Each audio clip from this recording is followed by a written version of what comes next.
4th of July celebrations turned into chaos in downtown St. Louis, and it was all caught on camera. After the big fireworks show behind the arch, people decided to create an illegal display of their own.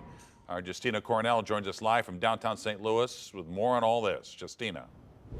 Yeah, Mike, so a lot of people said they had a great time at Fair St. Louis and they felt safe, but it was after all of this when the chaos began.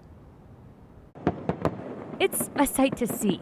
Fair St. Louis hosting a spectacular fireworks show at the Arch for America's birthday. It was just great. At the event was Les Sturman with the group Citizens for a Greater Downtown St. Louis.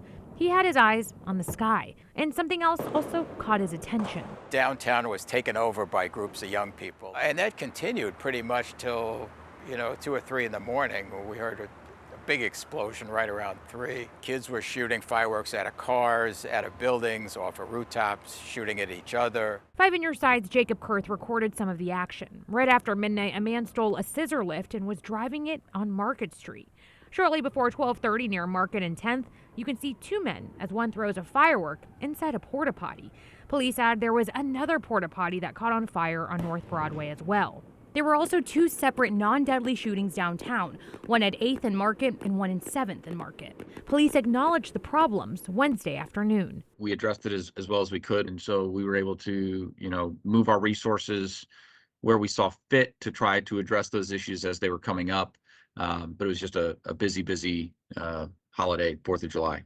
Downtown isn't a place to drop your kids off to have a good time unattended. Improvements and change for his neighborhood is what Sturman wants to see. I know the cops are spread really thin. I think there needs to be more enforcement. I think the contrast yesterday between the wonderful show at the Arch grounds and the magnificent setting and the great crowd, and then what happens at midnight or 1 a.m. or 2 a.m., those contrasts, I think, really tell the story of downtown right now. Just yesterday in the city of St. Louis, police say they received 229 firework calls. We're told this is just a sheer example of how stressful this job can be for first responders. Reporting live, Justina Cornell, 5 on Your Side. It was also a busy night for St. Louis firefighters. You can take a look at some of the numbers. Firefighters responded to 610 calls in a 24-hour period starting at 8 o'clock yesterday morning. 100 of those calls were for fires, 68 of them dumpster fires.